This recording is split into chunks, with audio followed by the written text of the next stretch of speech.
Hi, everybody. Welcome to Tim's Vinyl Confessions. I'm Tim Derling. Thank you so much for watching. I appreciate it. After all these episodes, I still like to see those views and those comments. On this episode, it's an 8-track episode, and it is a complete one. I like doing these when I can safely say I've got all the 8 tracks that an artist or a group put out. And this is a relatively smaller catalog, but it is, for what it's worth, complete. It is the albums released on 8-track by 38 Special, my favorite Southern rock band. And some people might be surprised of when that actually started because it took a few albums for them to hit, and maybe how far up it goes as far as the 8 tracks being released. 1977 was the first 38 Special album, self-titled on A&M Records. And this one is a little bit different because it's got this up at the top, and it's just got the A&M logo, but I don't think a retail one would have that. Because if you look, this little numbering thing here, this marks this as an RCA Music Service 8-track. On the side here, it looks pretty much the way that a retail 8-track would look. Now, what's kind of neat about A&M 8-tracks, they actually put a little bit more thought into the artwork. Because this actually has the band photo that's on the back of the record on the back of the 8-track. I think that's kind of neat.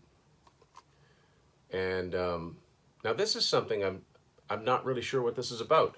This says Rubber Records. I don't know what that means. I've never seen that anywhere else. I don't think it's on the vinyl. Does anybody know what that means in context of 38 Special? I never knew of this band having an imprint. And if they did, they only used it this once, as far as I know. That's a mystery to me. Anyway, that's the first one. The second one is the only Canadian one I have, and it was just a stroke of luck. I happened to find it on eBay, because this is a rare album. It's hard to find this album in any format. Both the first two 38 Special albums are pretty scarce because they didn't sell in mass quantities. In my opinion, neither of them are all that great either. They definitely got better. So 1978, the second 38 Special album, Special Delivery. This really weird Neon Park album cover with this. I don't know if you see that cow there. It's got 2 heads. It's like that cartoon Cat Dog in the 90s. This has a little bit of, I think this was just black under here. It's a little bit of wear and tear. I like the logo. I like the logo they used on this. But yeah, very different look for A&M 8 tracks from Canada, but really neat to find one.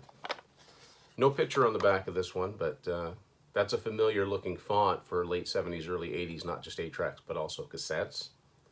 So yeah, I would have been perfectly happy finding a US one, but to find a Canadian one was just a little bit of a bonus.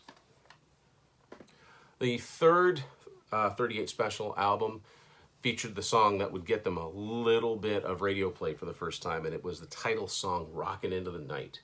I like how they colored it yellow this time on here. Now this one's also an RCA Music Service card. You can see that from the writing up top. Other than that, if that wasn't there, that's what the retail one would look like.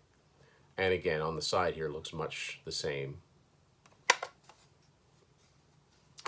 And that is what is on the back.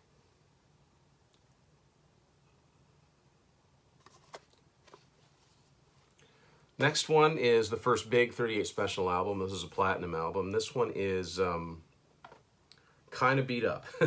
Kind of beat up. Wild Eyed Southern Boys. This is a US A&M retail 8-track. It's very, I don't know if this one got wet or if it was left in somebody's vehicle, or I'm not sure. Pretty chewed up. If I ever see one in better shape, I'll get it. But this is all right. It's legible. This one also has a barcode on it now.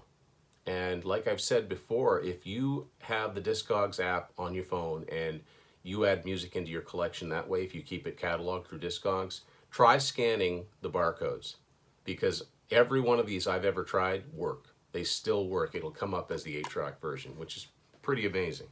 I also want to point out something else before I go any further. Just these 3 US A&M ones that look very similar. Just because there's some inconsistency in the way the band name is written. So you see here, the debut, there is no punctuation, if you like. 38 Special. It just says it. Rockin' Into the Night, there's a dash between 38 and Special. And Wild Eyed Southern Boys is the more typically accepted way to print this logo, with a period before the 38, but no dash. So even the label didn't know how this should be written. It was different every time. Does anybody else notice this stuff, or is it just me? I know it's not just me. There's a few of us out there. Next one was released to retail, 1982, but I have a U.S. Columbia House version. Another platinum album, Special Forces. This is obviously a U.S. Columbia House because it's got the blue box around the cover, and that's what Columbia House 8 tracks looked around this time. Very small printing on this one. Also, it's got the CRC, and this is what it looks like on the back. Now the next two are RCO, Record Club Only. These ones were not released to retail, and these two were only released through the record clubs. The two that I have are both released through RCA Music Service, which sometime in the 90s became BMG Music Service, just like RCA Records became BMG Music. 1983, my favorite 38 Special album, Tour de Force.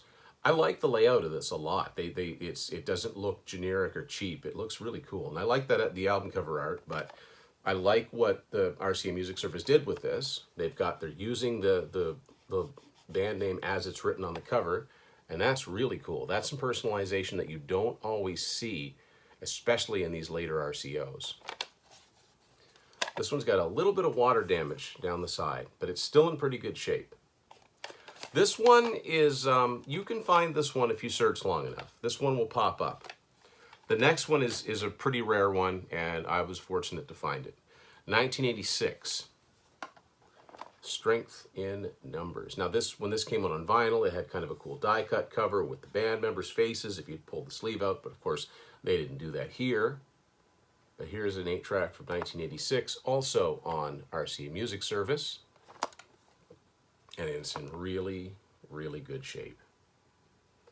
Now 8 tracks were made up until the November of 1988, which means I suppose it's possible that their best of Flashback that came out in 1987 might have existed. I would really be surprised to find Rock and Roll Strategy, because that came out in the second half of '88. If you're interested in this latter-day period of 8 tracks and collecting music in general, or you just like a nice coffee table book, I highly recommend this. This is my Unspooled, An Adventure in 8 Tracks book. A lot of you out there have this that watch the show, and I thank you for doing that. You purchase these books of mine, you help support the channel. But this is a beautiful, gorgeously designed book by Matt Phillips at Go North Design, my good buddy. And yeah, this explains the whole 8-track phenomenon. And actually, 38 Special factor into one of the chapters here. I had it and I lost it. Let's see now. Yeah, we're almost there. This particular chapter is one of my favorites. It was contributed by Bill Flanagan. But there you go. I actually called it Teacher Teacher. And at the time when I was putting this together, I had just gotten the special delivery 8-track. So that's when I was able to put them all in one picture to put in the book. So there you go. I'll have a link to that below on my other books as well. Thank you, everyone, for taking the time to watch this episode. 38 Special fans, are you out there? What are your favorite albums? I want to talk to you. There's a few of us out there. I know there are. Thanks for watching Tim's Vinyl Confessions. We'll see you later.